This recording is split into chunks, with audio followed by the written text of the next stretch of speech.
the depth of learning that happens in study abroad will benefit students. Like racially wise, I think it's good to have these sort of experiences, whether they be in Ghana or wherever. Just big. I didn't realize it was going to be that big. It's the perfect place to expect. I mean, with 17 people. Every time I go to Ghana, yes, I learn a great deal about the people. We had here, we're very much in line with what we learned in really class. built the opportunity for us to learn from one part by far been my very favorite Along part. with being part of a global community, and I think keeping. I think it was an awesome program. It was very loved every minute of it. There's everybody. Ohio State Study Abroad program in Ghana is awesome.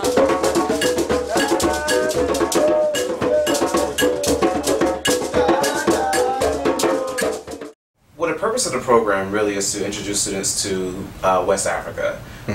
For a variety of reasons, people have like lurid and very unfortunate views about what Africa is about. So the program really allows students to go to Africa, to see things on the ground, to interact with African peoples, to learn about the culture, learn about the history, learn about the social circumstances there. So when we go there, we get a chance to see things that you may see about or learn about in documentaries, you may read about in books, but to see it yourself really does, I think, drive home the point that Africa is not as far away, as distant, as strange as we may think. So the program is really about connecting people from this country to West Africa in general.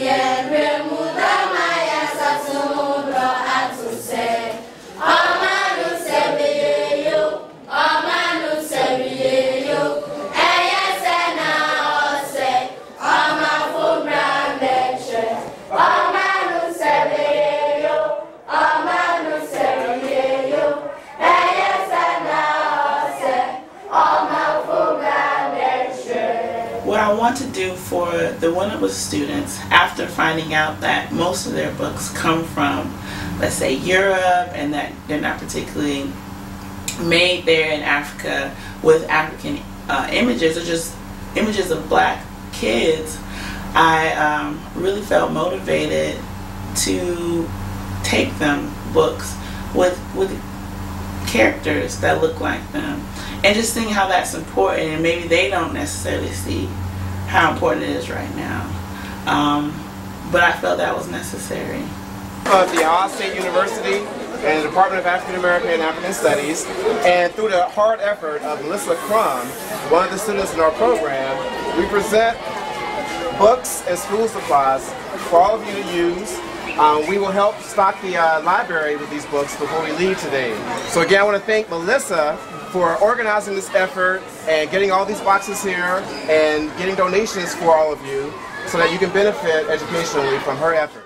I've interacted with students a lot. I've been in a number of different summer programs and been a substitute teacher, and they were just so engaged, and it was an engagement that I haven't seen in a long time.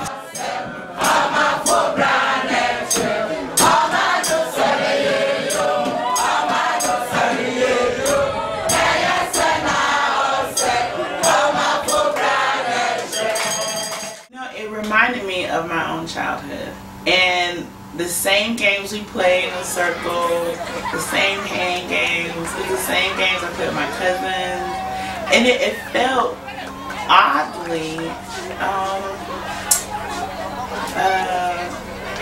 familiar. But it was really fun, and I think they weren't expecting me to kind of know how to move my hands and do the hand games. So I think when we start engaging with the students, with any local, any Ghanaian, I think that it was much more willing to embrace the Obruni, the stranger.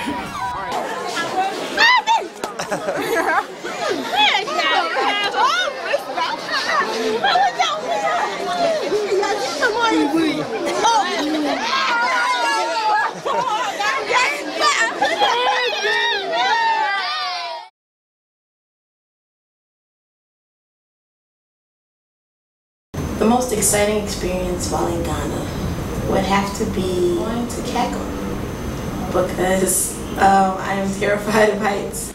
I'm the only one that didn't cross the bridge. I'm afraid of heights, but I didn't realize how scared I was of heights until I got on the bridge, and I got maybe 3/4 of the way before I started hyperventilating.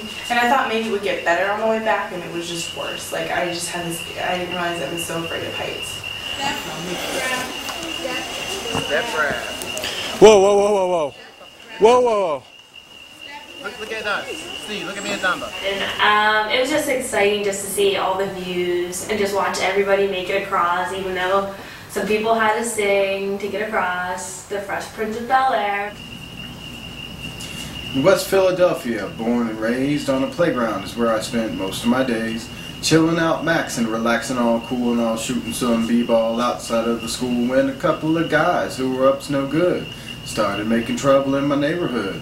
I got in one little fight, my mom got scared and said, "You're moving with your auntie and uncle in Bel Air." I whistled for a cab, and when it came near, the license plate said fresh and had dice in the mirror.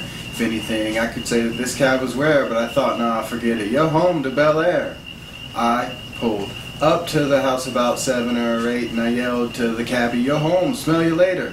Looked at my kingdom, I was finally there to sit on my throne, the Fresh Prince of Bel Air.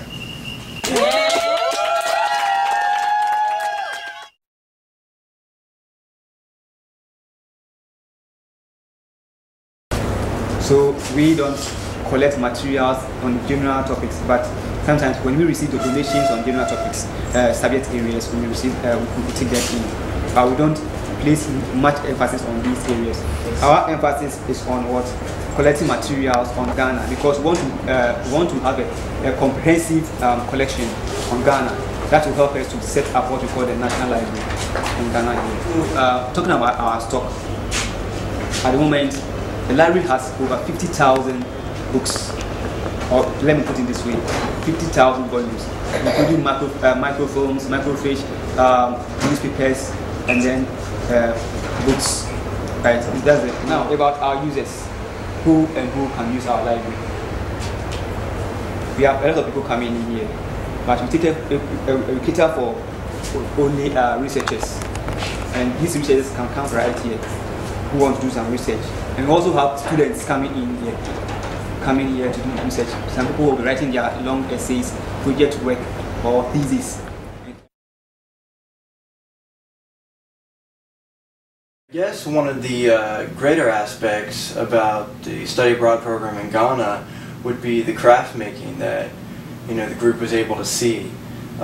We were able to go there and actually watch these people make goods. It's amazing to actually see how hard that they work to make sure that these are perfect.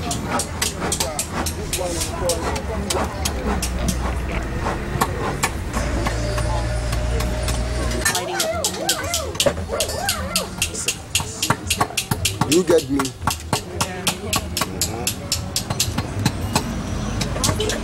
Join all of this together.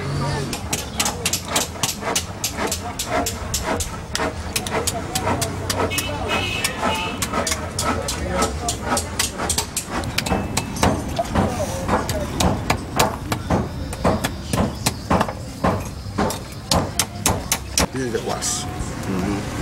I wish.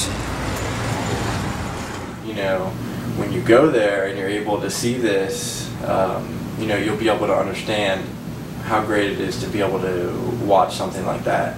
And at the same time, they sell all the stuff right there that they make.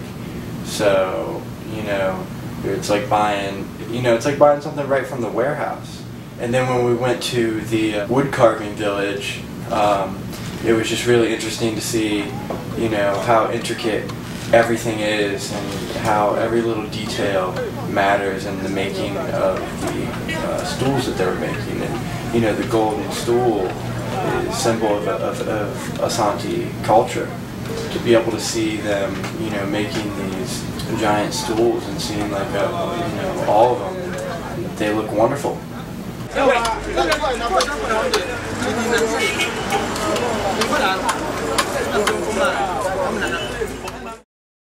There are certain things that will remind me of this trip, and I feel like those reminders, however frequent or infrequent, will be something that I will use for the rest of my life to keep things in perspective and to realize that the world one is way bigger than where I live, and than the States, than the West, right? And that I'm part of a global community.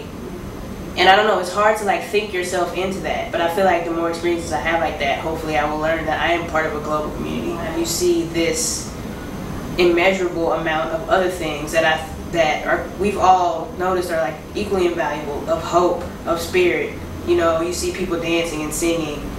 You know, you see people, like you see life. Well, how do you know how to count down? It's a wrap. Steve?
How'd you count down with it? Because it's recording, so I just cut it. When'd you cut it? What, you had a remote control?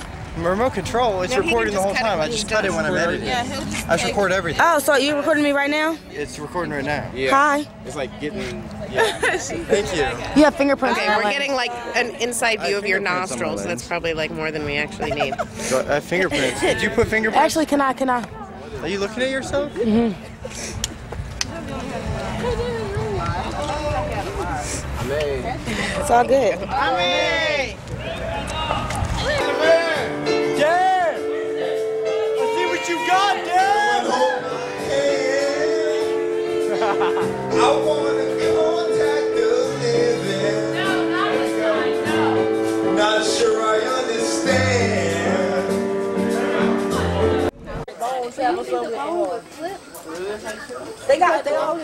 They got two of them up here. There's two bones up here. What? Yeah, there's two of them. Why grits? Damn, man. That bone was strong. They're strong. Sky rockets in flight. No. I got You can kind of make it up.